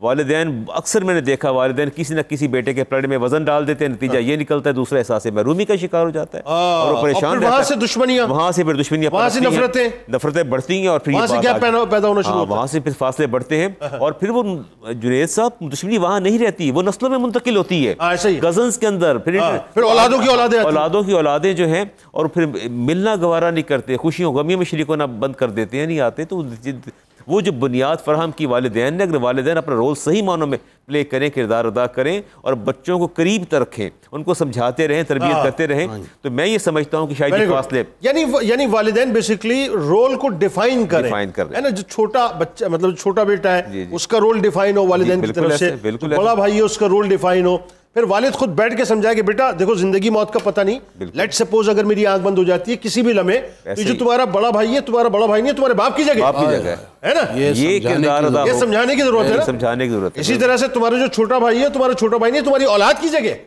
بالکل, جب یہ رول ڈیفائن ہوں گے اور والدین کی طرف سے ہوں گے تو میرا خیال ہے کہ کسی حد تک ہم اس دوری کو اوور کم کر سکتے ہیں. مجھے کسی نے شکوہ کیا کہ علامہ صاحب میری والدہ نا مجھ سے پیسے لے کے میرے چھوٹے بھائی کو دیتے ہیں. میں کہ بیٹا تو بہت اچھی بات ہے, اگر وہ مالی طور پر غیر مستحکم ہے, معاشی طور پر بہت اچھا کرتی ہے. آپ اپنی ماں کو دیکھیں, بھائی کو مت دیکھیں کہ میں نے ماں کو دیا ہے, میں نے ماں کو راضی کیا ہے اور میں نے رب کو راضی کیا. آپ یہ کیوں سوچتے ہیں میرے بھائی کو دیا؟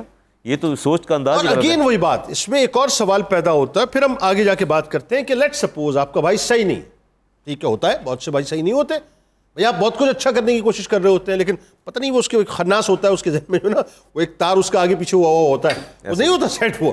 لیکن بات یہ کہ وہ اس تار کو صحیح کرنے کے چکر میں بلا وجہ انجینئرنگ کیوں کر رہے ہیں. بابا اپنے والدین کی نسبت دیکھ لو, تمہاری ماں کی اولاد ہے, تمہارے باپ کی اولاد ہے, نہیں کرو اس کا تار صحیح, رہنے تو اسی طرح سے, وہ شارٹ ہوتا رہے گا لیکن رہے گا تو تمہارا.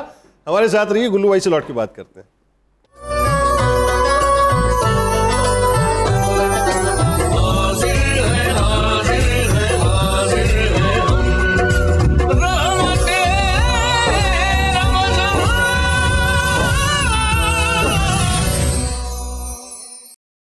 ہاں جی منیرہ, کیا خبریں؟ جی جو تھا چنا پاپڑی وہ میں نے پریزنٹ کر دی ہے, اس کو میں نے جو اس کے پاپڑی دکھائیں, چنا پاپڑی دکھائیں قوم کو. جی دیکھیں دہی چنا ایسے اب چنا پاپڑی کھائے گی قوم, ظاہر جو حالت ہو گئی ہے. اس کو میں نے یہیں پہ بنا کے فرائی کی ہے, مطلب بازار والی نہیں میں نے لی ہے, خود سے بنائی ہے. اچھا جی, ابھی باقی کی بھی ہو رہی ہے تو اس کو اس لیے میں نے ساتھ ہی ڈسپلے میں لگا دی تاکہ پتہ چل جائے اس کو کیسے. پاپڑی آپ نے خود بنائی ہے؟ جی. وہ کیسے بنائی ہے؟ میدے اور انڈے کو اس کو بیل کر, اس کو پھر بیل کرنے کے بعد اس کو ہلکا نمک زیرہ بیکنگ سوڈا لگا کے رکھ دیا, اس کو کٹنگ کر کے یہاں پہ ڈیپ فرائی کر دیا. ہاں یار یہ ریسیپی دیجیے گا, ذرا میں گھر میں بتاؤں گا. جی بہت ایزی ہے, یہ میں بتا دوں گی. اور دونوں چیزیں جو ہماری بن رہی ہیں, چنا پاپڑی کی جو پاپڑی اور ساتھ میں مرغ چنے, وہ بن رہا ہے ڈالڈا کوکنگ آئل میں, جیسے کہ آپ کو معلوم ہے. دیکھ رہے نہیں پتا, گھر کی مرغی تو دال برابر ہوتی ہے نا. آپ آتے ہیں ٹی وی پہ آتے ہوں گے. جی شہباز بھائی کی بیگم بھی نہیں دیکھتی, ہماری بہن کہاں دیکھتی ہے؟ اچھا جی میں بتا رہی ہوں, جو مرغ چنے میں بنا رہی ہوں ڈالڈا کوکنگ آئل میں, اس کو ہم ایڈ کریں گے تھوڑا سا ڈالڈا کوکنگ آئل. جیسے کہ آپ کو معلوم ہے کہ ڈالڈا کوکنگ آئل 80 سالوں سے پاکستان بھر کی ماؤں کا بہترین انتخاب, کیونکہ ڈالڈا کوکنگ آئل کبھی بھی صحت اور کوالٹی پہ کمی نہیں کرتا, اور ہر گھر کی پسند اس کی خوشبو اور بہت میٹر کرتی ہے. اور ویسے بھی رمضان دے رہا ہے ڈالڈا کی برکتیں, تو اس کو میں نے آپ دیکھیں اس کو مکس کر دیا, اور آپ کو میں دکھانا چاہوں گی تمام اپنے جو, اور اس کے ساتھ ساتھ جو اس کی ہے ڈالڈا دے رہا ہے عید سے پہلے, عید پر پورے 250 روپے کی عیدی, اور اس پہ پوری بچت آ رہی ہے 250 روپے کی. تو جب بھی آپ اس کو لیں گے تو آپ کو 250 روپے کی اس میں بچت ہوگی. اور ساتھ ساتھ جیسے کہ آپ کو پتہ ہے کہ رمضان کی برکتیں اور ڈالڈا کی بچت ساتھ ساتھ, کیونکہ ہے ڈالڈا کا رمضان المبارک. تو آپ ساتھ ساتھ دیکھیں کہ اس کی جو آپ بتا رہے تھے کہ اس کی جو گریوی, اس کی تھکنس ہونی چاہیے, یہ بھی گاڑھی ہو رہی ہے. اور جو اس کا میں نے چنے جو میں نے بلینڈ کیے تھے وہ اس کی گریوی سے اس کی تھکنس بنے گی. کھا کے بتائیں گے اس کے بارے میں, سیدھی بات ہے, کھا کے بتائیں گے.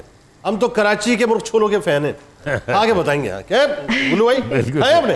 چلے بس ٹھیک ہے، پھر آپ نکل مجھے بتانا، بتائیں گے ضرور. چھوڑیں اب آپ جاری رکھیں. گلو بھائی بتائیے کراچی کے مرغ چھولے کیسے؟ بات آپ نے بھی کی تھی وہ پاپڑی ہوگی، تو کراچی میں ایک آئٹم ہے بیل پوری کہتے ہیں اس کو. بیل پوری جی کیا زبردست ہے وہ، اگر یہاں آئے تو میرا خیال ہے کراچی سے زیادہ کھائے لوگ. ایسا ہی ہے نا؟ بالکل. کراچی کے مرغ چھولوں کے بارے میں بتائیے، ان کو کیسے ہوتے ہیں؟ بہت ساری، بہت زبردست ہے نا. لاہور کے بھی بہت اچھے مرغ چھولے. گلو بھائی آپ لاہور میں کراچی کے زیادہ اچھے، لاہور کے زیادہ اچھے مرغ چھولے؟ نہیں دونوں کے اچھے. چھولے لاہور میں اچھے بنتے ہیں، یہاں کے اچھے کمال کر دیا. یار آپ نے یہاں آپ لکشمی چوک وغیرہ جو ہے نا، اچھا وہاں کم کھائے جاتے ہیں. یہ دیکھیں نا یہ لاہوریوں کی آواز کیسی نکل رہی ہے. کراچی میں خورمہ ہے. گلو بھائی لاہور میں ہیں تو لاہور کی بات کریں گے. کراچی کا خورمہ بہت اچھا ہے، وہ دھاگے والے سیخ کباب ہیں، وہ اچھے، اور ربڑی ہے، بریانی ہے. صحیح بریانی آپ کو وہاں ملے گی، لیکن نہیں وہ کہتے ہیں نا کہ کھانا کے معاملے نہیں ویرائٹی ملے گی. بریانی کراچی کی، بریانی کراچی. ہاں ویسے اوور آل کھانا کہاں کا اچھا، کراچی کا لاہور کا؟ مجھے دونوں جگہ کے اچھے لگتے ہیں کھانے. اچھے ہمارے ملک میں کھانے، سیاسی اسٹیٹمنٹ نہیں ہمارے ملک کے کھانے، سیاسی اسٹیٹمنٹ نہیں ریسیپی سے ہوتا ہے. مجھے یہاں بھی کھانا ہوتا ہے وہاں بھی کھانا ہوتا ہے. کچھ آئٹم یہاں بہت اچھے ہیں، کچھ وہاں بہت اچھے ہیں.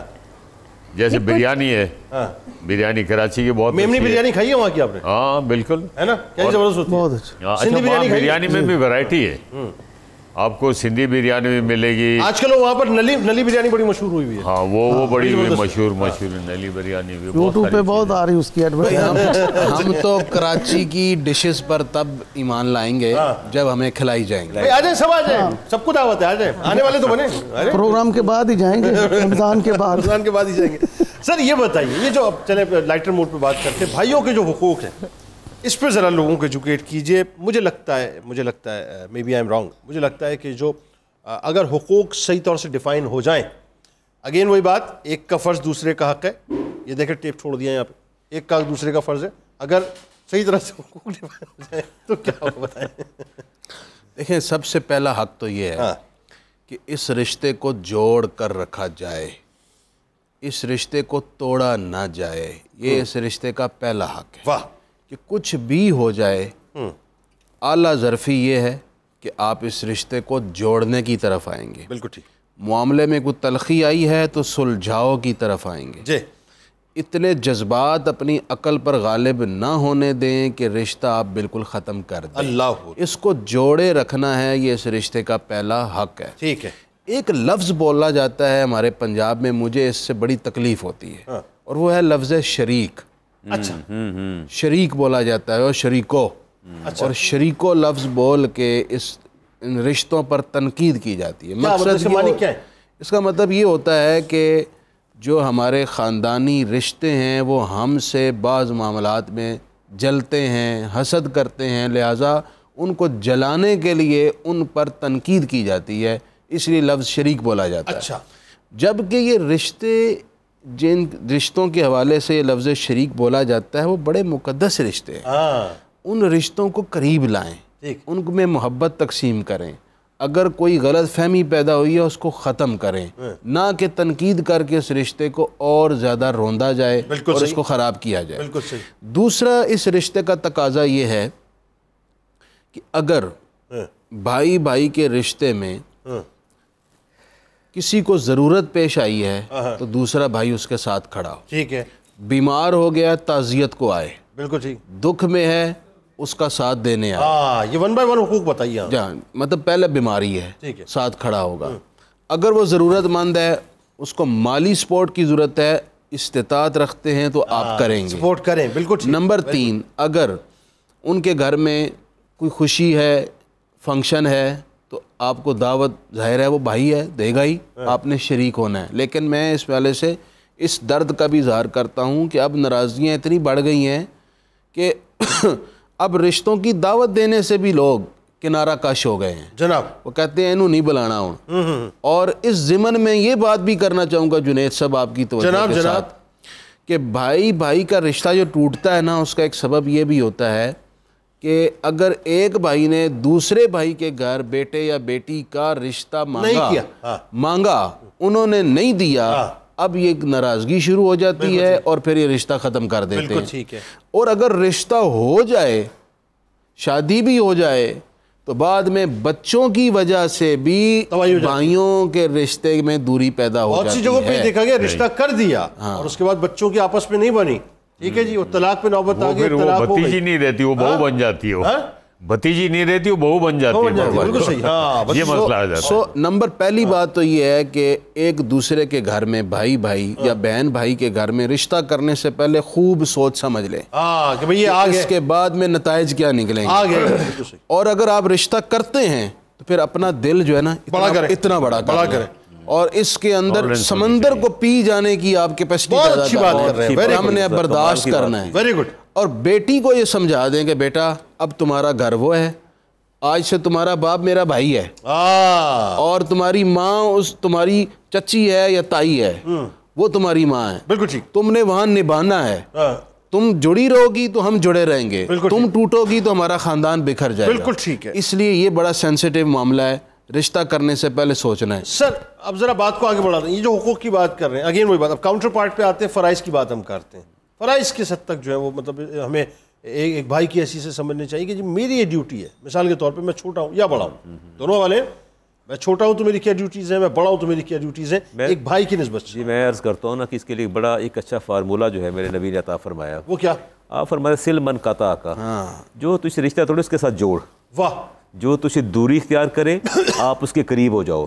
بھائی دوری اختیار کرتا ہے, اس کے دل میں کوئی آپ کے بارے میں ابہام ہے یا کوئی ایسی میل آئی ہے تو اس کو دور کرو, اس کو چھوڑو مت. یعنی ایک ٹیلی فون کال کر کے اس کو بولو بھائی آئی لو یو, معاف کر دو, ختم. بالکل بات ختم ہو جائے گی. اور انسان بنیادی طور پر اس کے اندر ایک خواہش, چاہے جانے کی خواہش ہوتی ہے, وہ چاہتا ہے کہ مجھے کوئی پوچھے, مجھ سے کوئی بات کرے, مجھے کوئی پروٹوکول دے. یہ ایک فطری سا تقاضا ہے. جب آپ اس کی عزت دیں گے, پیار کریں گے, یقیناً وہ مائل ہوگا اور اس کے دل کا میل دھل جائے گا اور حالات سے بہتر ہو جائیں گے. تو پہلا تو بنیادی نقطہ یہ رکھیں, سل من قطع کا, جو تجھ سے تعلق کو توڑے اسی کے ساتھ جوڑ. اور دوسرا ہے وَاتُو من حرم کا, جو تجھے محروم کرے اسی کو دے. اچھا جنید صاحب یہاں آپ دیکھیے, ہم اتنے نپے تلے لوگ ہیں, ہم اینٹ کا جواب پتھر دیتے ہیں. ہم کہتے ہیں کہ وہ میرے گھر آئے, میرا بیٹا پاس ہوا, وہ ایک کیک لے کے آئے, میں بھی ایک کیک لے کے جاؤں گا. وہ خالی آتا ہے, میں بھی خالی آت جاؤں گا, میں بھی خالی آت جاؤں گا.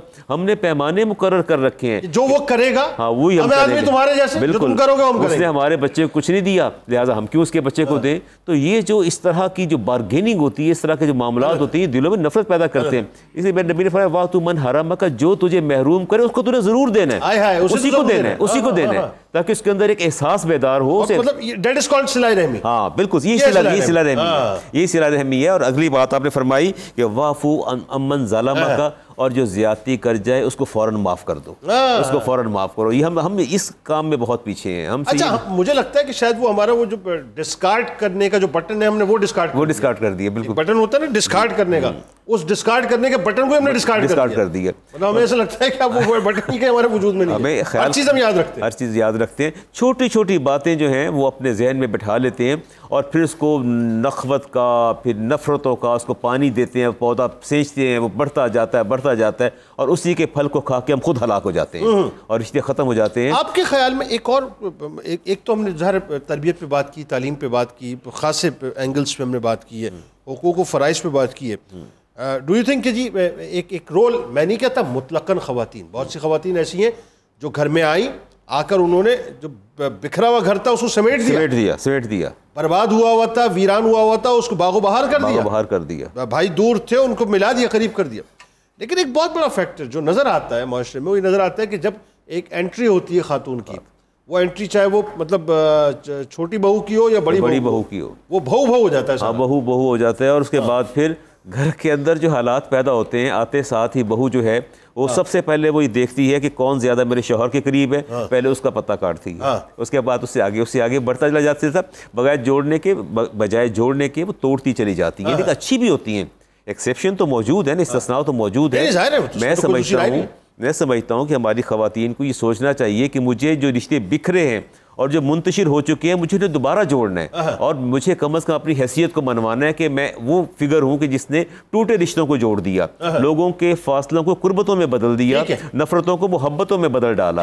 تو یہ تو کریڈٹ جاتا ہے بہو کو. میں سمجھتا ہوں اس بات پر خاص خیال رکھنا چاہیے. اور آپ دیکھیے دیورانی جٹھانی کی اگر بنتی ہوگی تو بھائیوں کی بھی بنتی ہوگی، اگر ان کی نہیں بنے گی تو بھائیوں کی بھی نہیں بنے گی. یہ دیکھیں یہاں سے سارا چیزیں، عورت کا تو بڑا کردار ہے نا، بہت میجر رول. گلو بھائی کیا انسیکیورٹی ہو جاتی ہے عورت کو رشتوں میں، یا اپنی آنے والی جنریشن کے لیے انسیکیور ہو جاتی ہے کہ وہ سمجھتی ہے کہ اب یہ ان کی توجہ اپنے بھائی کی طرف ہے زیادہ، ان کی توجہ اپنے بہن کی طرف ہے زیادہ، یا اپنے نسبی رشتوں میں جو ہے وہ لگے رہتے ہیں، تو مجھے کیا ملے گا، میرا کیا ہوگا، میری اولادوں کا کیا ہوگا. یہ بھی تو انسیکیورٹیز ہوتی ہیں. یہ چیزیں بھی دیکھیں ہوتی ہیں، لیکن یہ اس وقت ہوتی ہیں، میں آپ کو بتاؤں ہمارے فیملیز میں جب ڈفرینسز کریٹ ہوتے ہیں وہ اس وقت ہوتے ہیں جب کوئی لڑکی بہو بن کے گھر میں آتی ہے. وہ میں ابھی کہا نا بہو، ٹھیک ہے، وہ بہو بن کے آتی ہے. ہاں وہ بہو بن کے آتی ہے. ہاں بہو بن کے آتی ہے، ٹھیک ہے. اچھا اس کا کیا رول ہے؟ اور جب اس کی ساس ہے، ایک عورت کے اندر ایک ساس بھی ہوتی ہے، وہ بھی جاگتی ہے. ہاں وہ بھی جاگتی ہے. اس میں کیا ہے کہ ایک میں سمجھتا ہوں وہ کبھی یہ نہیں سوچتی کہ ساس بھی کبھی بہو تھی. ہاں ساس بھی کبھی بہو تھی. اس میں ہیومن سائیکولوجی ہے، کیونکہ آف کورس جب شادی ہوتی ہے تو بیٹا بیوی کو بھی ٹائم دیتا ہے. ساس میں یہ احساس کمتری ہو جاتی ہے کہ اب تو مجھے لفٹ ہی نہیں کرا رہا، وہ اندر سے ایک ساس نکل کے آ جاتی ہے، یو نو.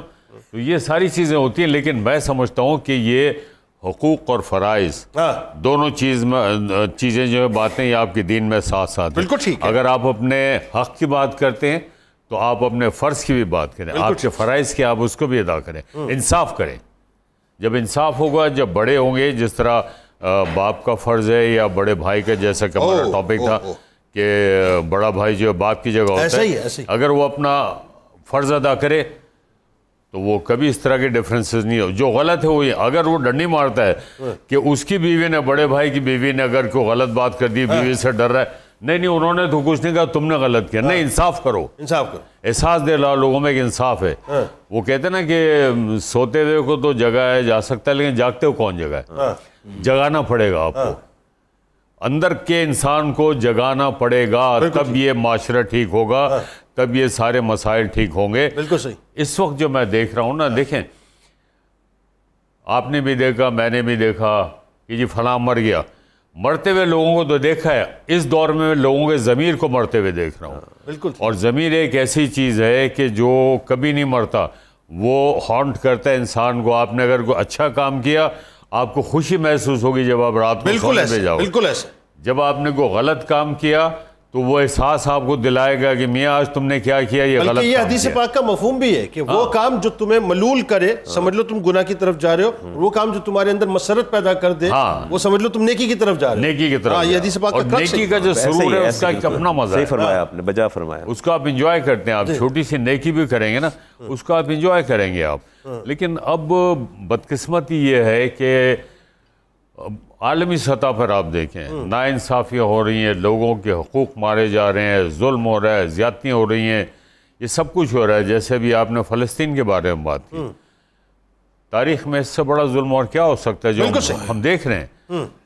اس پہ کریں گے گفتگو گلو بھائی. ہمارے ساتھ جڑے رہیے ناظرین.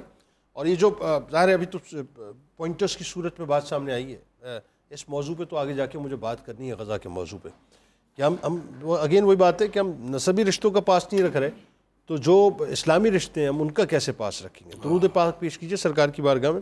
لوٹ کے انشاءاللہ سلسلے کو یہیں سے جوڑتے ہیں.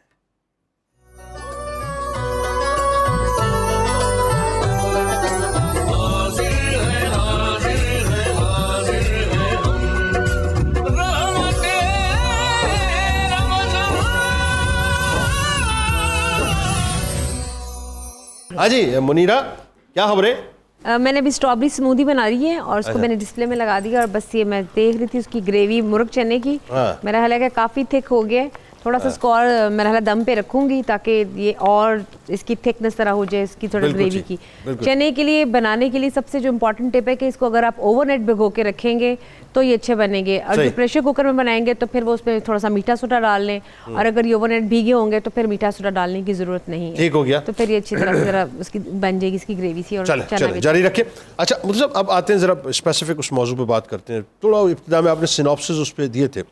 لیکن میں چاہتا ہوں ذرا اس پر ڈیٹیل بات کریں وراثت کے مسائل میں.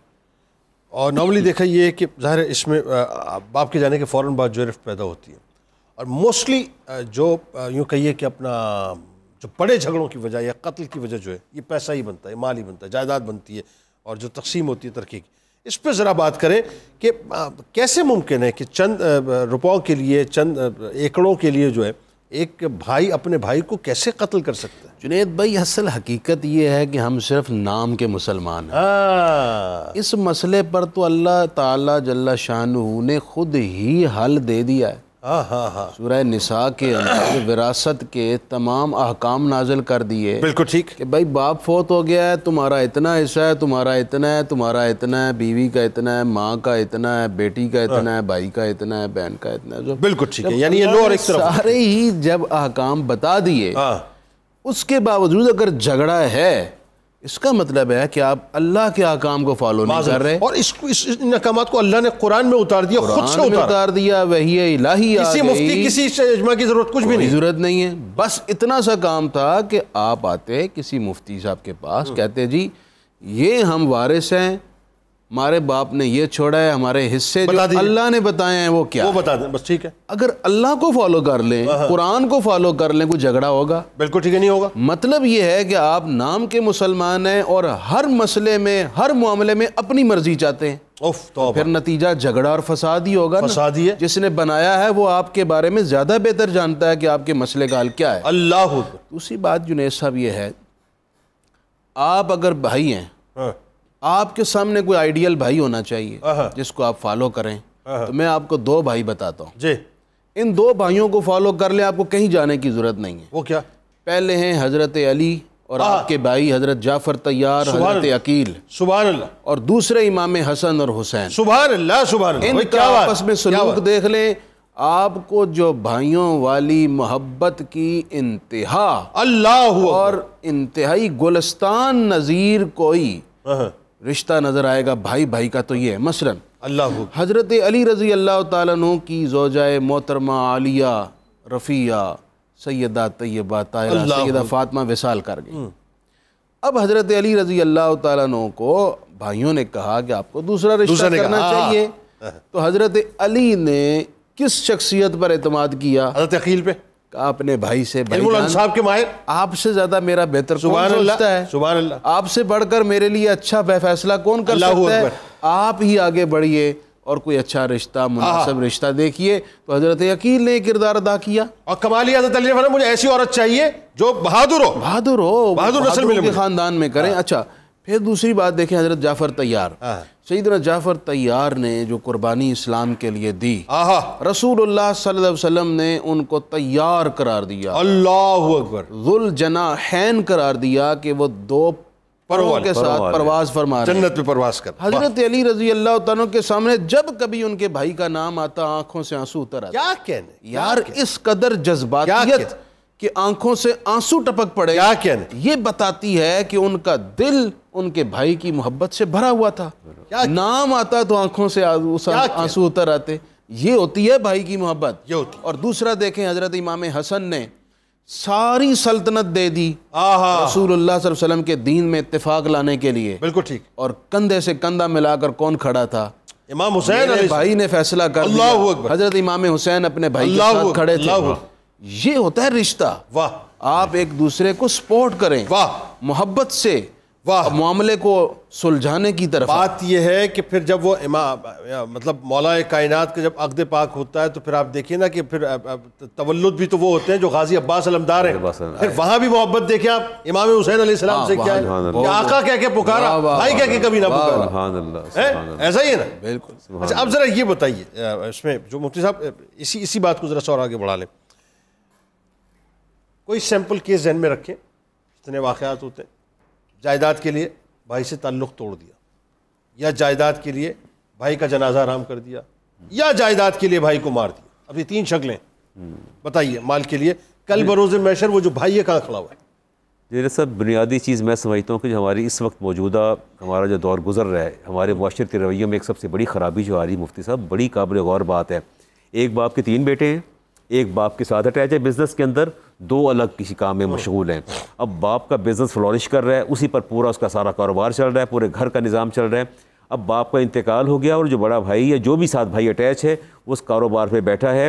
اب وہ کاروبار پہ ماں اس کے اندر ماں کا بھی حصہ ہے, بہنوں کا بھی حصہ ہے, بھائیوں کا بھی حصہ ہے, لیکن وہ اکیلا بھائی جو ہے وہ اس پورے کاروبار پہ قابض ہو جاتا ہے اور سب کو محروم کر دیتا ہے. جی اچھا, اب بنیادی طور پہ میں سمجھتا ہوں کہ والدین کی ذمہ داری ہے کہ وہ ابتدائی مرحلے پر فیصلہ کریں کہ جو بیٹا میرے ساتھ کام کر رہا ہے, آیا یہ اجارے پر ہے, اس کو تنخواہ ماہانہ دینی ہے, یا اس کو میں نے کاروبار کا کچھ حصہ اس کو منتقل کرنا ہے, 20%, 10%, 30% اس بیٹے کے نام کر دیں اور کہیں بیٹا جو باقی 70% ہے سارے بھائیوں میں تقسیم ہوگا, تمہاری ماں بھی موجود ہے, بہن بھی موجود ہے. سر یہ اتنی اہم بات آپ کر رہے ہیں, یہ موسٹلی گھرانوں کا مسئلہ ہے. ایسا ہے مسئلہ ہے, باپ کے ساتھ ایک بچہ لگا ہوا ہوتا ہے بچپن سے, ساتھ ساتھ چل رہا ہوتا ہے, باپ کا بیگ اٹھا کے وہ سارے کام کر رہا ہوتا ہے, اور وہی اینڈ میں جا کے جو ہے وہ سب پر قابض ہو جاتا ہے, ہر چیز وہ لے جاتا ہے, سب کو محروم کر دیتا ہے, سب کو محروم کر دیتا ہے.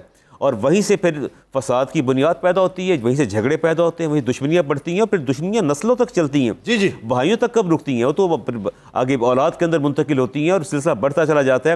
خود بھی وہ جہنم میں جاتا ہے کہ ماں کا حصہ کھا گیا, بہنوں کا کھا گیا, بھائیوں کا کھا گیا, اور دوسروں کے لیے بھی تکلیف کا آزار کا باعث بنتا ہے. اور معاشرتی رویے جو ہیں ان میں تبدیلی ہونی چاہیے. میں یہ پیغام, اس کے لیے پہلے تو یہ بتائیے وہ لاجیکل سدے باپ کو اس سلسلے میں کیا کرنا چاہیے, جو مطلب اندر ٹرسٹ کر رہا ہے اپنی اولاد کو, ڈیفائن کرنا چاہیے چیزوں کو. باپ کو ڈیفائن کر دینا چاہیے کہ بیٹا یہ میرا کاروبار ہے, اربوں کا کاروبار ہوتا ہے, فیکٹریاں ہوتی ہیں, انڈسٹری ہوتی ہے, مطلب ساری چیزیں ڈیفائن کر دے اور بتا دے جو بیٹا ساتھ خدمت کر رہا ہے, ریٹن ڈاکومنٹ کی صورت میں ڈاکومنٹیشن کر دے. وہ تو بہت اچھا ہے, ہاں بہت اچھے. اور وربل تو وربلی نہیں, نہ اسلام تسلیم کرتا ہے, نہ شریعت بھی تسلیم نہیں کرتی, اور ہمارا قانون بھی تسلیم نہیں کرتا, بلکہ باقاعدہ اس کو بیٹے کو 30 یا 20% دے دے, اس کو حق خدمت دے کہ میرے ساتھ رہتا ہے, کاروبار میں شریک ہوتا ہے, اس کے بعد باقی جو ہے اس کو اوپن چھوڑ دے کہ یہ بہت اچھا ہے. 10-20% جو ہے وہ حق خدمت, اس کو بالکل ٹھیک, حق خدمت دے دے, سروسز چونکہ خدمت کر رہا ہے باپ کی, صبح شام ساتھ رہتا ہے, اس کو اس کاروبار کا کچھ حصہ منتقل کر دے, باقی بتا دے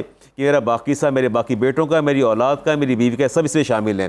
اگر باپ راست قدم اٹھا لے تو میں سمجھتا ہوں کہ بہت سی خرابیوں سے ہم لوگ بچ جاتے ہیں. ہمارے پاس میراث کے معاملات جب جامعہ حجویریہ میں آتے ہیں, ہم دیکھتے ہیں اکثر یہ معاملہ ہوتا ہے کہ ایک بیٹا سارے کام پہ قابض ہو گیا, اور کاروبار پہ قابض ہو گیا, انڈسٹری پہ اور فیکٹری پہ قابض ہو گیا, دکان ہے, ایک دکان, کروڑوں کی دکان ہے, میں نے بنایا ہے, ہاں میں لگا رہا ہوں, میں لگا رہا ہوں, کے ساتھ میں لگا تھا ویسا, اور پیچھے سے وہ ایک پھکنی بھی چل رہی ہوتی ہے, وہ بھی چل رہی ہوتی ہے, اور پھر وہ آہستہ آہستہ ان کو بھائیوں کو محروم کرتا چلا جاتا ہے. اور فیڈ تو گھر سے ملتی رہتی ہے نا جی, وہ تو پھر فیڈ تو ملے گی, اور بڑھتے بڑھتے نتیجہ یہ نکلتا ہے کہ وہ ایک بھائی قابض ہو جاتا ہے, اور پھر دشمنیاں نسلوں تک چلتی ہیں. اچھا سر, یہ مجھے بتائیے کہ یہ قابض ہو گیا جی, اب اس صورت میں وعید کیا آتی ہے, یعنی یہ پیسہ ظاہر اس کا نہیں تھا نا, بالکل نہیں تھا, قبضہ کیا اس پیسے کو, رزق حرام تھا, حرام تھا نا, رزق حرام تھا, یہ جو کھلا رہا ہے اپنی اولاد کو وہ حرام کھلا رہا ہے, جو اپنی بیوی کو کھلا رہا ہے حرام کھلا رہا ہے, ان کا رائٹ ہی نہیں ہے, اور حرام میں سے تو اب نسلیں جو ہیں وہ حرام کے پیسے سے پل رہی ہیں, حرام سے پیسے پل رہی ہیں. اور آپ یہ دیکھیے کہ حدیث پاک میں آتا ہے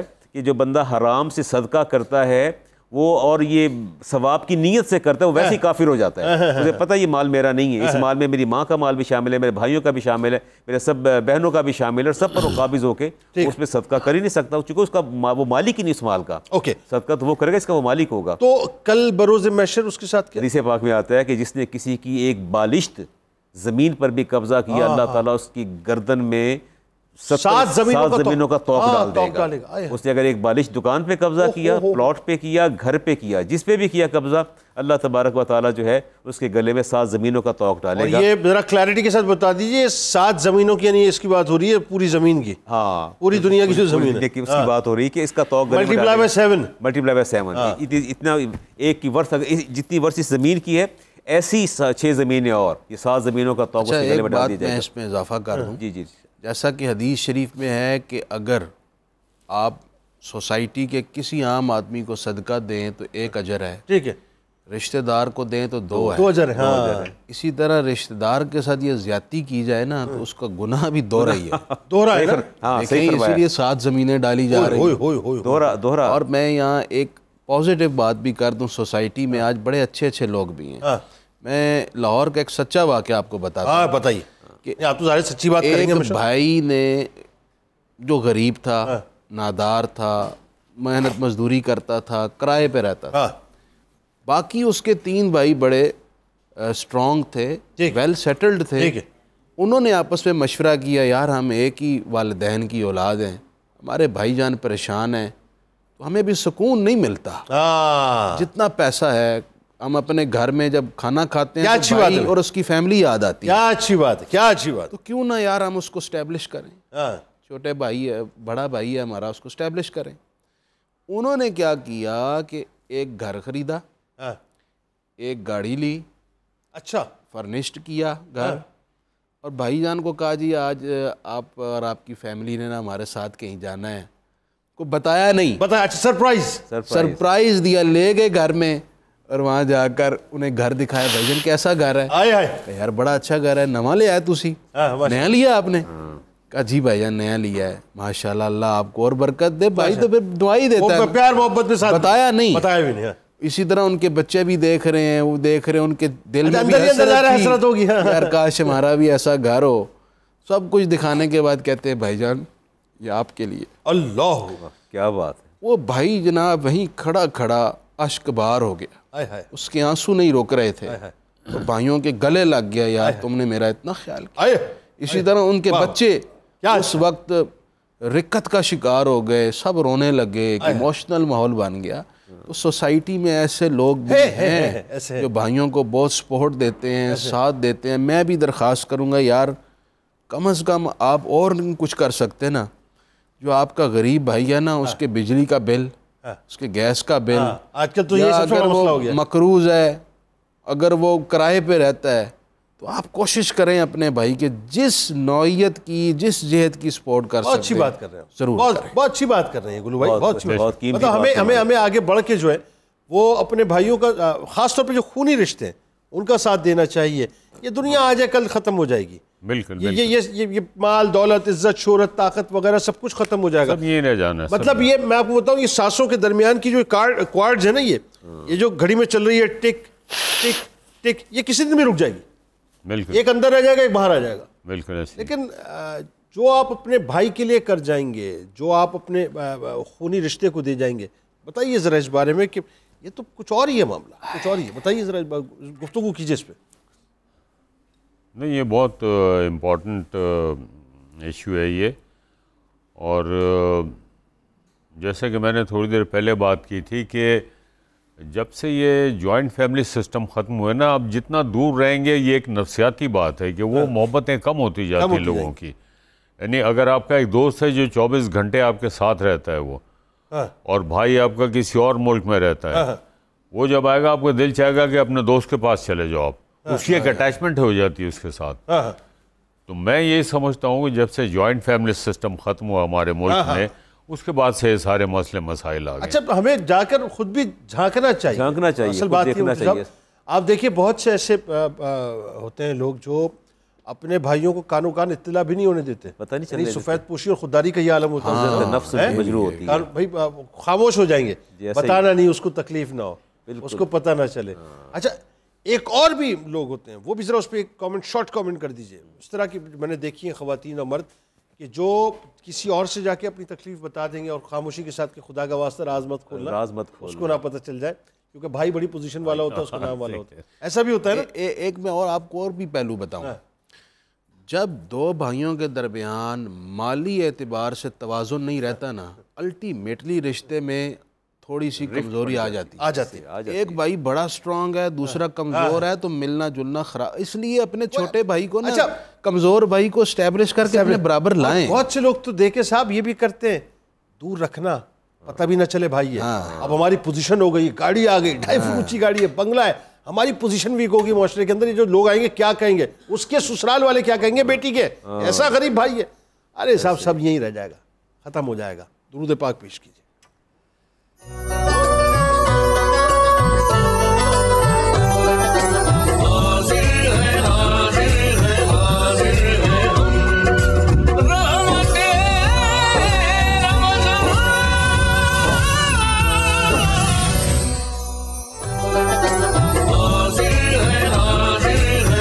جناب ایک بار پھر میں آپ کو خوش آمدید کہتا ہوں. بس آخری لمحات ہیں, قصیدہ غوثیہ انشاءاللہ سنیں گے, اجتماعی طور پہ دعا بھی انشاءاللہ کریں گے, لیکن اس سے پہلے شہباز بھائی سے ایک خوبصورت سا اور حسین سا کلام سنتے ہیں. بسم اللہ. کیونکہ آج کے موضوع کے مطابق ہاں بھائیوں کے حوالے سے کھڑی میاں محمد بسم بخش اللہ. ارے صاحب کیا بات کیا قبلہ مفتی صاحب کا حکم بھی تھا. کیا صحیح فرماتے ہیں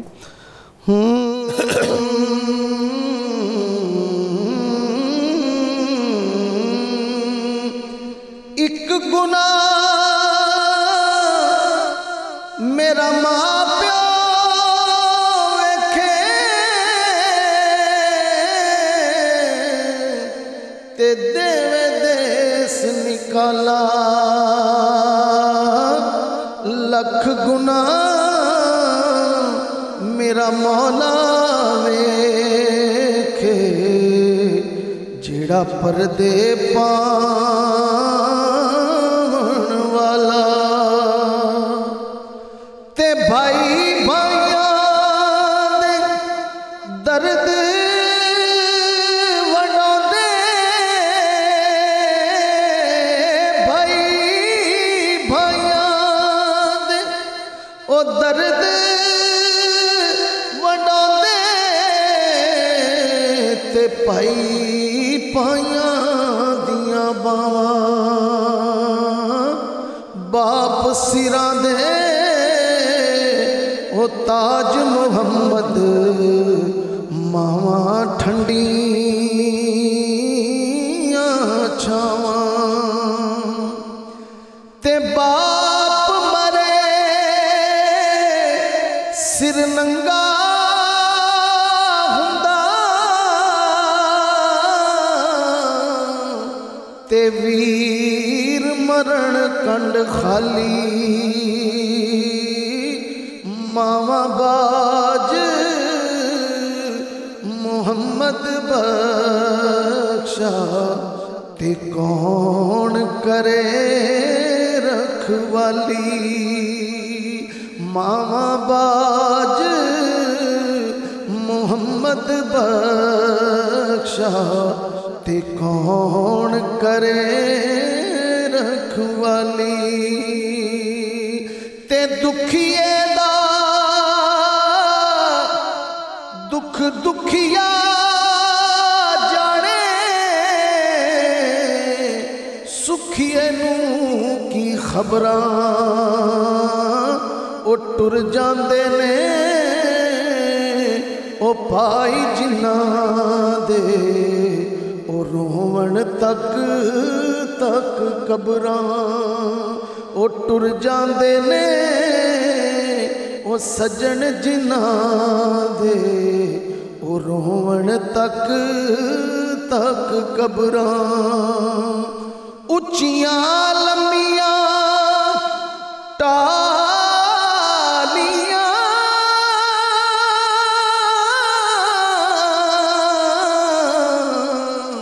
تے کھڑیاں جنہاں دیاں چھاواں ہر ایک چیز بازاروں لبدی پر نہیں لبدیاں نے ماواں تے ماں ورگا غم خار نہ کوئی کی جانے حقیقت ماں دی کسے بازاروں کسے ولے تو نہیں ملدی شفقت ماں دی جس دے پلے کوئی عمل نہ ہووے بس ویکھے صورت ماں دی آزم لکھ حجاں تو ود کے بس ایک زیارت ماں دی ایک مدت سے میری ماں نہیں سوئی تابش میں نے ایک بار کہا تھا مجھے ڈر لگتا ہے پیار کرتا ہے نیازی یہ زمانہ مجھ سے یہ میری ماں کی دعاؤں کا اثر لگتا ہے تے بھائی بھائیاں دے او ویری ہوندے تے بھائی بھائیاں دیاں باواں باپ سراں دے تاج محمد ماواں ٹھنڈیاں اللہ ماشاء اللہ سلامت رہے ماشاء اللہ ماشاء اللہ ماشاء اللہ قصیدہ غوثیہ مفتی صاحب بسم اللہ الرحمن الرحیم اللہم صلی علی سیدنا و مولانا محمد معدن الجود والکرم والہ وبارک وسلم یا شاہ جینا یا شاہ جینا یا شاہ جینا یا شاہ جینا سقانی الحب كاسات الوصال فقلت لخمرتي نحوي تعالي سعت ومشت لنحوي في كؤوس فهمت بسكرتي بين الموالي فقلت لصائر الأقطاب لموا بحالي وادخلوا أنتم رجالي وهم واشربوا وأنتم جنودي فساق القوم بالوافي ملالي شربتم فضلتي من بعد سكري ولا نلتم علوي واتصالي مقامكم العلا جمع ولكن مقامي فوقكم ما زال عالي مقامكم العلا جمع ولكن مقامي فوقكم ما زال عالي أنا في حضرة التقريب وحدي يصرفني وحسبي ذو الجلال أنا البازي واشأب كل شيخ ومن ذا في الرجال يعطي مثالي كساني خلعة بطراز عزم وتوجني بتيجان الكمال وأطلعني على سر القديم وقلدني وأعطاني سؤالي وولاني على الأقطاب جمعا فحكمي نافذ في كل حال يا شاهدينا يا شاهدينا يا شاهدينا يا شاهدينا فلو ألقيت سري في بحار لسار كل غورا في الزوال ولو ألقيت سري في جبال لدقت واختفت بين الرمال ولو ألقيت سري فوق نار لخمدت والتفت من سر حالي ولو ألقيت سري فوق ميت لقام بقدرة المولى تعالي وما منها شهور أو دهور تمر وتلقدي إلا أتالي وتخبرني بما يأتي ويجري وتعلمني فاقصر عن جدالي مريديهم وطب واشتح وغني وافعل ما تشاء فالاسم علي مريدي لا تخف الله ربي عطاني رفعة نلت المنال يا شاهدينا يا شاهدينا يا شاهدينا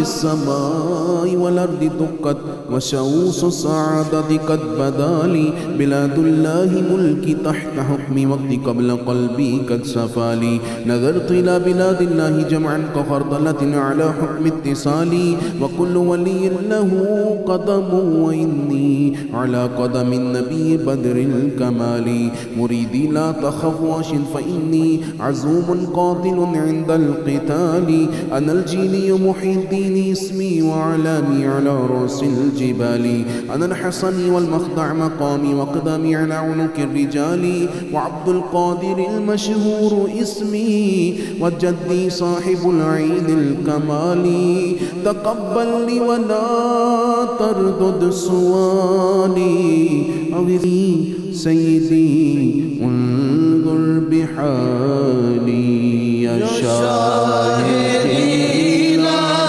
يا شاهدين يا شاهدين يا شاهدين الحمد لله رب العالمين